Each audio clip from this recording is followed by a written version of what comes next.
also doubling as the president of East African Students Union. With me is Dr. AlAElDIN from Sudan.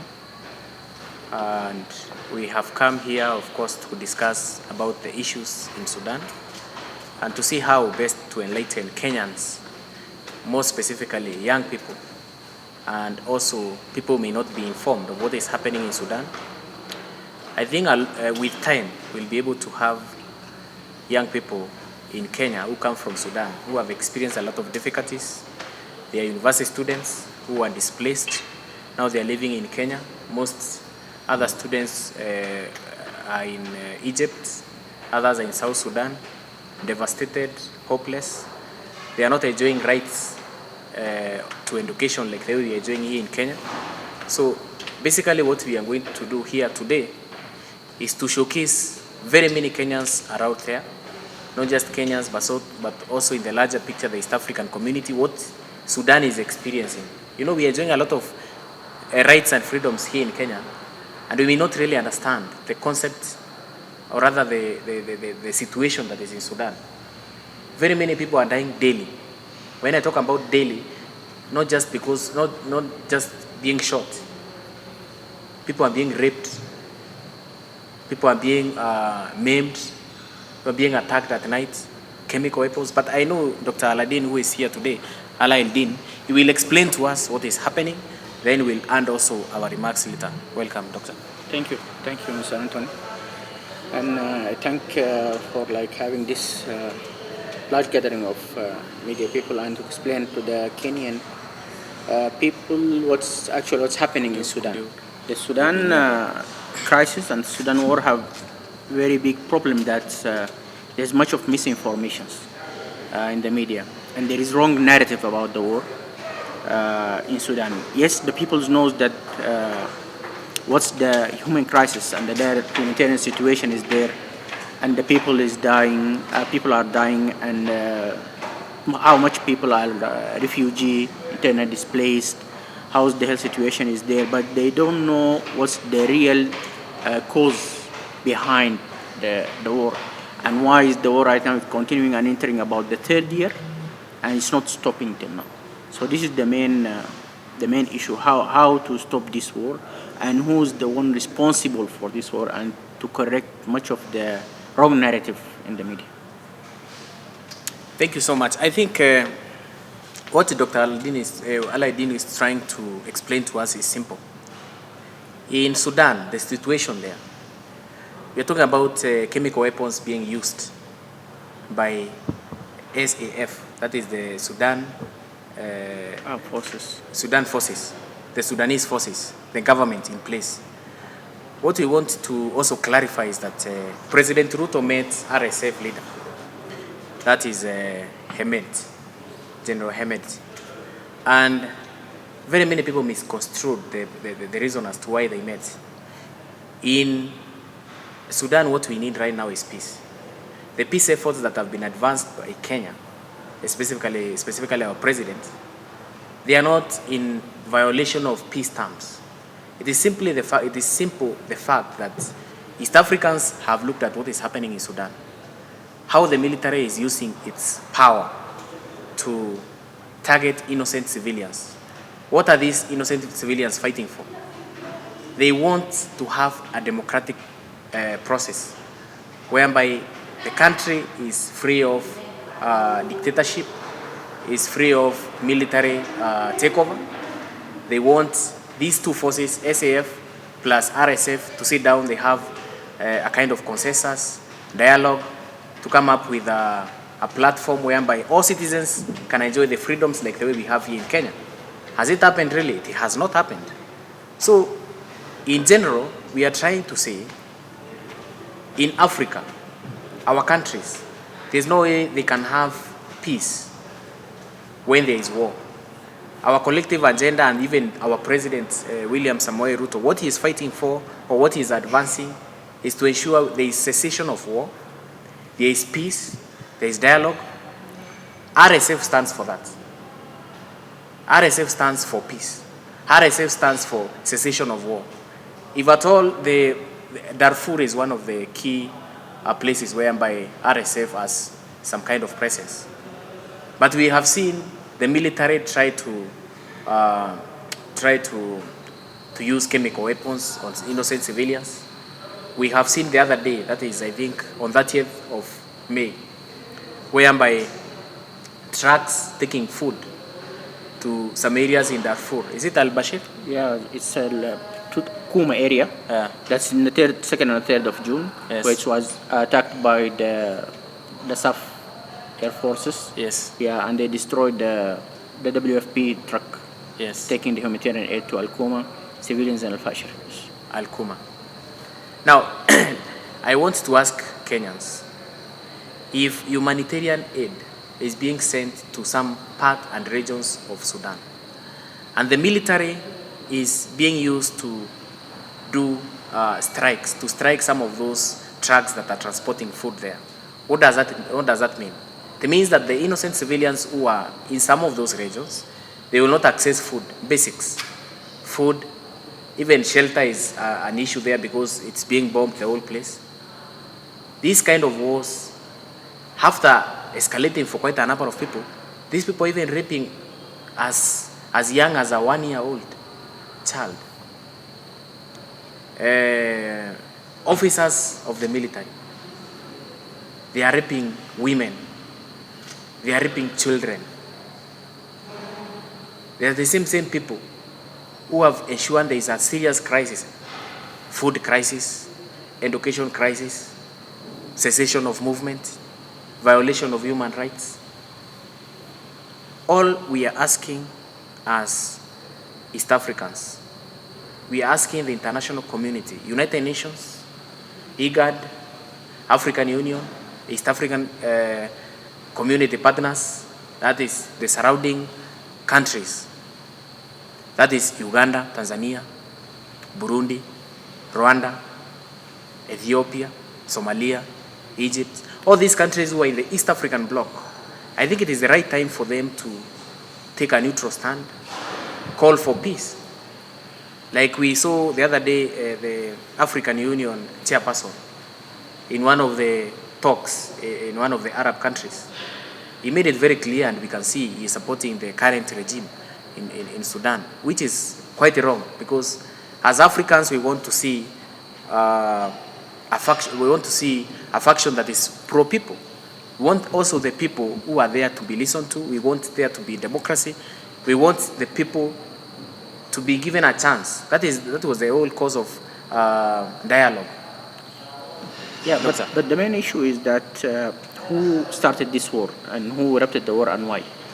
The SAF or the Sudan Armed Forces started the war in the 15th of April 2023 to bring back the Muslim Brotherhood, or the NCP, that's the National Congress Party regime of al-Bashir.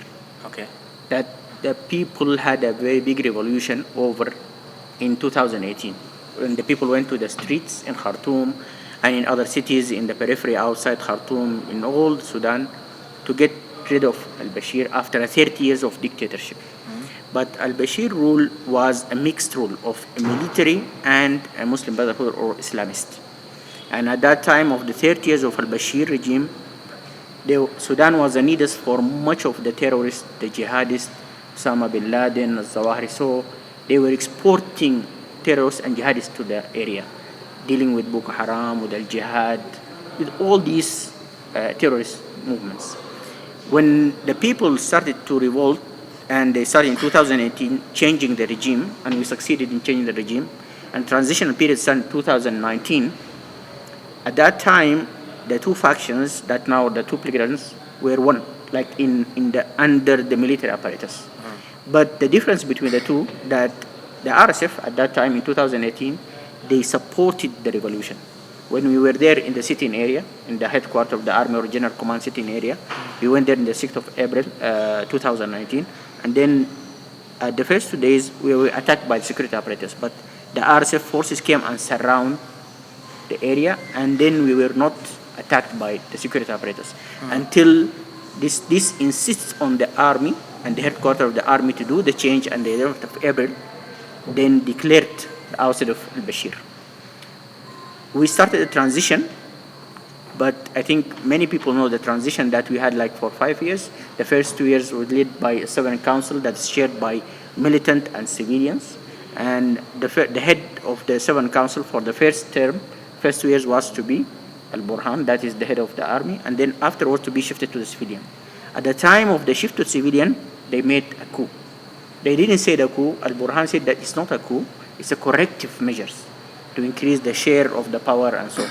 But Hemeti said it's a coup after he was misled by also the Muslim Brotherhood. At that time, he went back to the streets and we start again the revolution, and it resulted in a framework agreement that was signed in December, the 4th of December, 2022, and which was about to bring back a transition government and civilian regime. But unfortunately, the Muslim Brotherhood and the SAF, they started the war in the 15th of April as a last resort to bring back al-Bashir and the Muslim Brotherhood back to power. You know, I think all people or Kenyan knows that al-Bashir and Abdul Rahim Muhammad Hussein and Ahmad Harun are three of the big figures of the previous regime, and they are wanted by the ICC. And even in this war, they were asked to hand over them to the ICC, but the army refused. So all the previous regime figures are freely moving and supervised and even saved and protected in the SAF-controlled areas. It's not only done by the SAF, but the SAF started to do, and they are actually an apartheid regime. What they are doing right now, they are starting to separate Sudan. They are depriving the Darfur, Kordofan areas, that the West areas, and the African descent tribes from their civil rights. Children have no birth certificates. They are deprived from education, from school exams.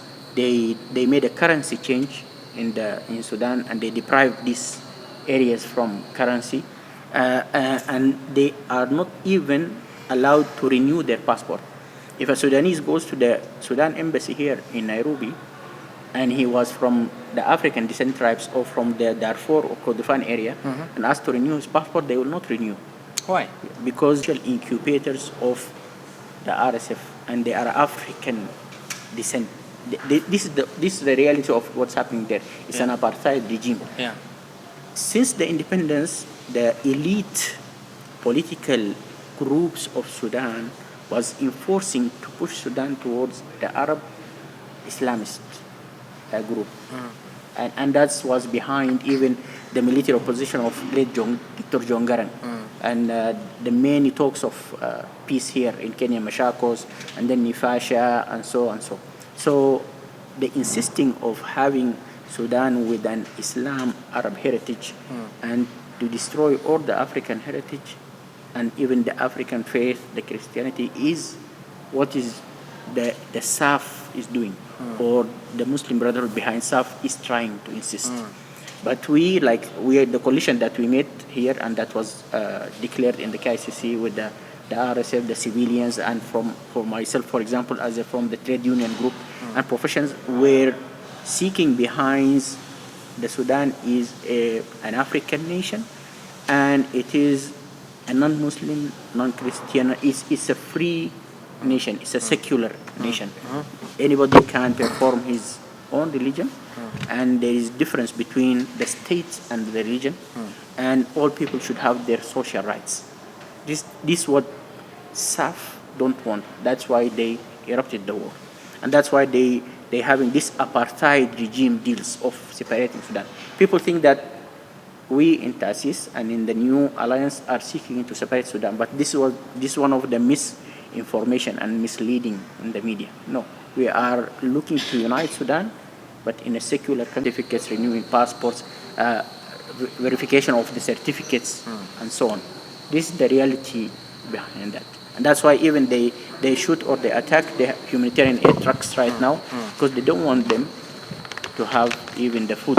Yeah. And this is in the media, even in the regional and international media, there is much of misinformation that these things are done by the RSF, but in reality it is done by the SAF. And the SAF, the issue of the SAF, that throughout their 30 years of ruling the country, they have stolen all or most of the country wealth. So they are spending on this on the media campaigns they do. They have some regional media campaign that's helping them. For example, Al Jazeera channel and so on. So because these are following the Muslim Brotherhood methodology or ideology.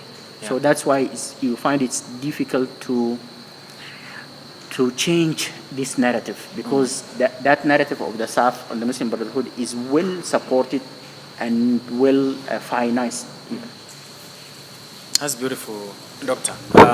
I just want for Kenyans to understand, there is so much propaganda out there, whereby our president is being affiliated with RSF, and sometimes they say RSF, it's not in government in Sudan. Now, this is somehow giving the picture that the government of Kenya is not working with the current regime of Sudan. Do you have anything to shed light on that? Yeah, it's important also to elaborate that the Kenyan government or President Ruto is not allying with the RSF, but he wants to stop the war, the same as, for example, Dr. Abiy Ahmed, the same as for Mr. Kaka in Chad, the same as all the region. But who is not willing to stop the war is the SAF. That's why everyone who calls to stop the war will be attacked by the SAF and the media supporting as allying to the RSF. The SAF want to stop the war in their terms, to bring back the Muslim Brotherhood and to bring back the NCP and the Bashir regime. This is the way they want to stop the war. They don't want to stop the war in a fair place and with the people will that they did, and they go in the street in 2018 to get rid of al-Bashir and dictatorship. No, the SAF want to end the war with the terms to bring back these people. So whenever there is somebody like a president or anybody of any country asked to stop the war in the right way, he will be declared by the SAF or the de facto government of Al-Burhan as allying to the rebels or as allying to the RSF. This is the reality. So this is the issue. Not all countries of the region are looking to end the war in the right way. For example, Egypt is very much supporter of Al-Burhan because the Egyptian hand in the army and the intelligence in Sudan since the independence in 1956. That's why they want always to end the war in a way to bring back al-Bashir and to bring back the NCP. Yes, power. Yeah, that's why even in the last battles in the last week, they found a lot of or many of the ammunition, the Egyptian-made ammunitions in the RSF, in the SAF stores, so that the SAF and even the Egyptian are collaborating much in the gun, in the ammunitions. They send them much of experts, and even some of the Air Force jet of the Egyptian are participating in the war beside the SAF. So as you can hear, ladies and gentlemen, I think the current crisis in Sudan affects all of us. We normally say that injustice here is injustice everywhere. If someone is lacking food here, it's a life cut short. If someone lacks education here, we have lost a champion in the entire of our fraternity. In my opinion, I think Kenyans, before most of the cases when they read from the media, they tend to get one-sided story. It is always good to do background checks and understand how many people have died so far in the current war in Sudan. How many children have been raped? How many women have been raped? What is the extent of chemical weapons usage? How many people have been subjected to drones operations? How many buildings have been destroyed? How much infrastructure has been affected there? What are the kind of resources? Is even business environment there conducive for anyone to make money? Are people there living out without food? Are people dying out of hunger? What is worse than war? Dying of hunger. What is the international community doing to ensure the cessation of war? These are the kind of questions here in Kenya we should ask. And even our neighbors in the East African community, what are they doing to ensure there is peace in Sudan? because I think all lives are equal. We are all equal under God. We are all equal under God, right? Yeah, the most important thing to show or to elaborate, Anthony, is that the SAF or the previous regime separated South Sudan from Sudan on a religious basis. That's the war in the South Sudan. Yeah, the SAF was advertising for the war in a religious basis.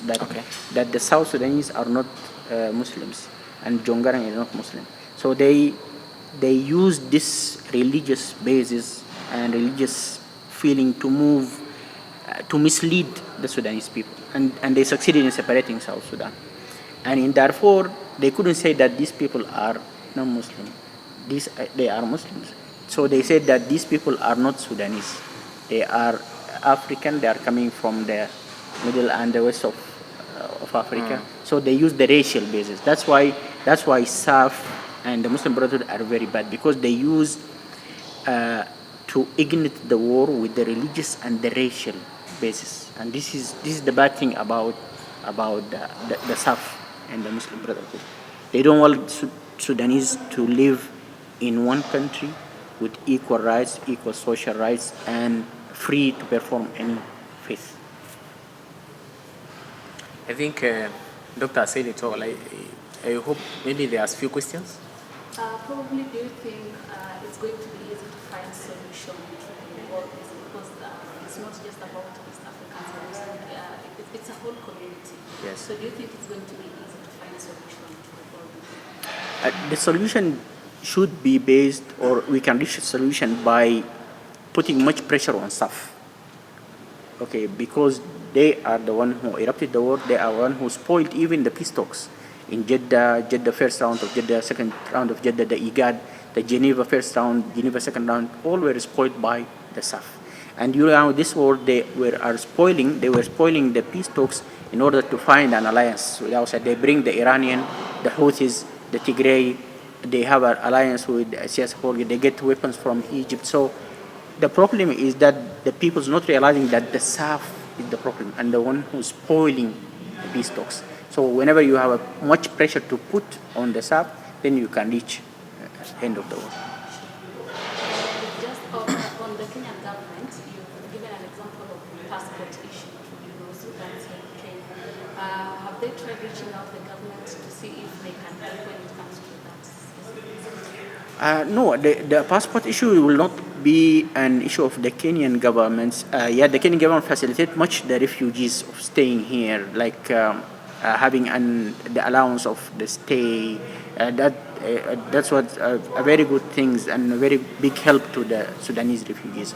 But for them to have this, the Sudanese to have this renewal of passport and this other civil rights, that's why we are thinking of like declaring a government from inside Sudan, from Darfur, like the one in the Somaliland, for example. It's a political tool that will help to save the people social rights and civil rights there, and will be a political tool to do a much pressure on the SAF or Al-Burhan side.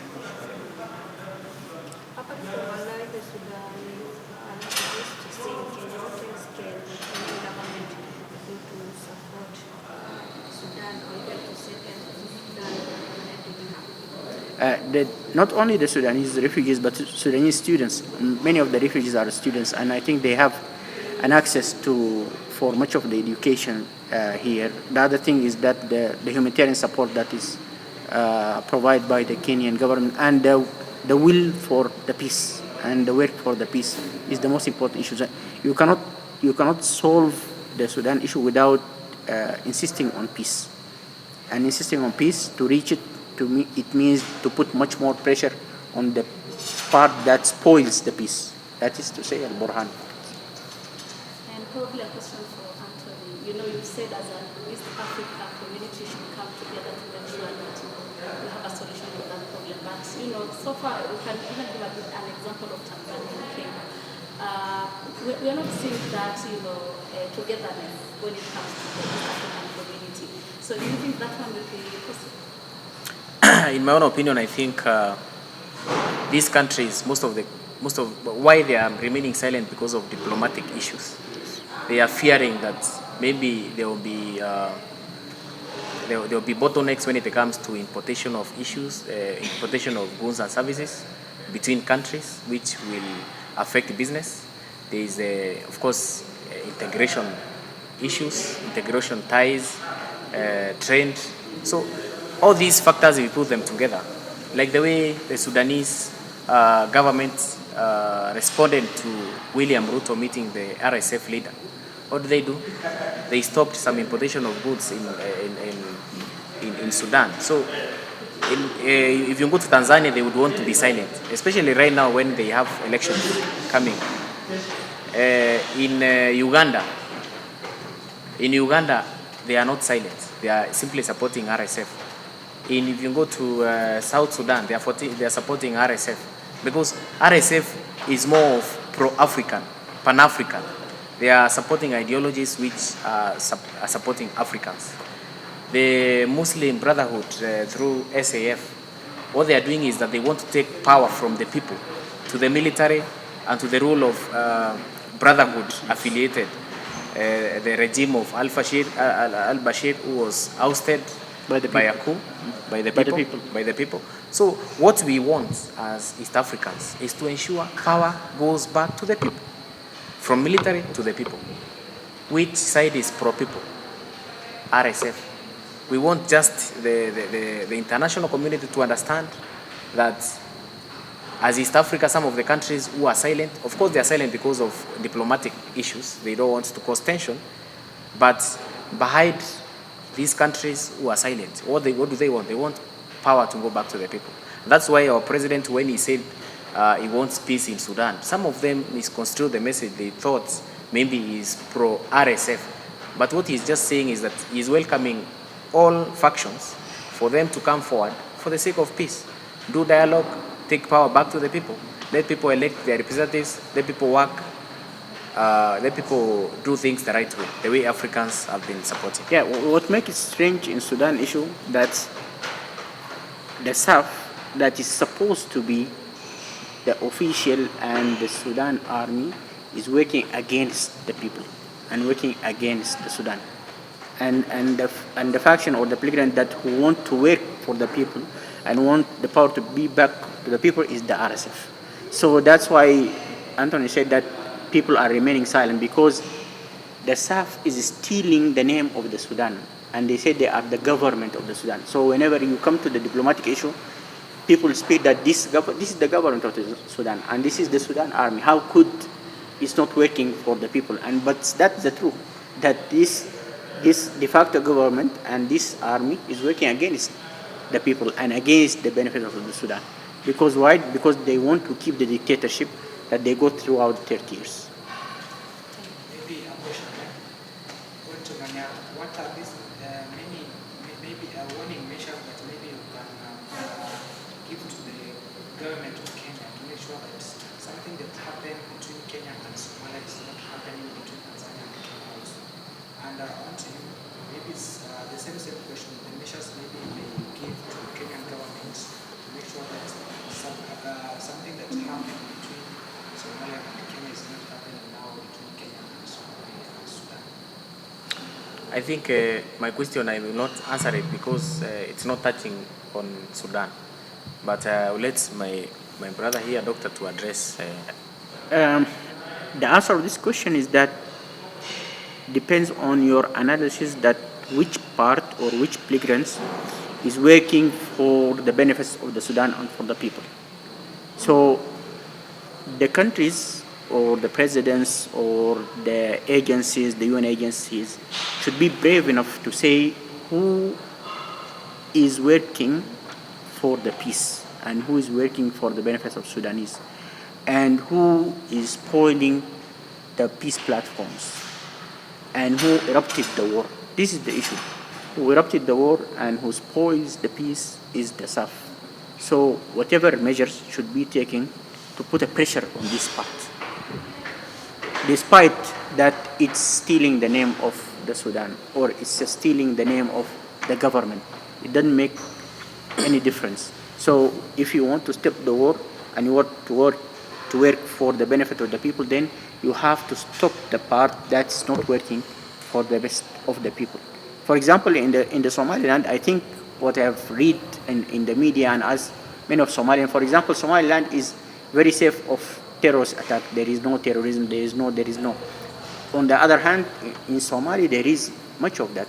People in Somaliland, they feel more safe. They can have their business. They can have their normal life, their social life. So at the end of the day, it depends on where is the place that the people feel more safe. They can have their rights. They can enjoy their civil rights. They can enjoy the democracy. It doesn't mean that the official government or the people, it's not the official government, but the official army, or who takes the name of the official army, is the better. No. You should decide on that with the acts of the two sides. Who is welcoming peace?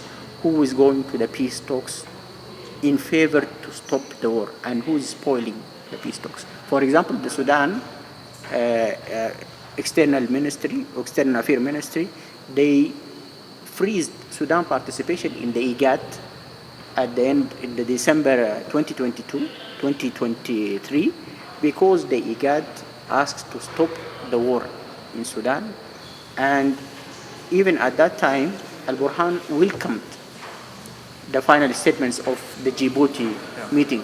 But the External Affairs Ministry in Sudan, immediately they had the statements to declare that they will freeze the Sudan participation, and they are not with the Burhan welcoming. Why? Because it's controlled by the Muslim Brotherhood or the previous regime people. So this is the reality. The SAF is not Sudan army. The SAF is the Muslim Brotherhood army. I have a question. I've been following the conflicts in Sudan since the 1990s, and out of my personal opinion and research, I've come to learn that the RSF and the army, or rather the defense forces of the country, these two groups are not just fighting like maybe somebody who is senior, junior. These people are fighting almost on equal measures. All of them are armed, and maybe to some thoughts, somebody might ask or think that this other team that is like all these teams are being armed from some, most probably from foreign countries or something, maybe as a measure of stopping the war in Sudan. Maybe do you think maybe a research should be done, and maybe reducing the amount of arming the fighting groups could be a way of stopping the war? Because when people are not armed to the maximum, maybe the war can end. Secondly, I know one of the mandates of the United Nations is to make sure that all the countries or the states in the world are in order, maybe in the capacity of just looking and managing what is happening in the countries. Do you think the United Nations is doing enough to make sure that peace is restored in Sudan as much as possible? I will start by answering the second question. No, the United Nations is not doing enough, and it's not doing even in the right way. It's not doing enough and not doing in the right way by putting pressure on the side that spoils the peace. But the first question is that I think it's very hard to stop arming. It's good to work for that, but it's very hard in the war situation to stop arming any of the belligerents. The RSF was made by the army. This is the reality. But the issue is that right now is like the magic that turns over the magician.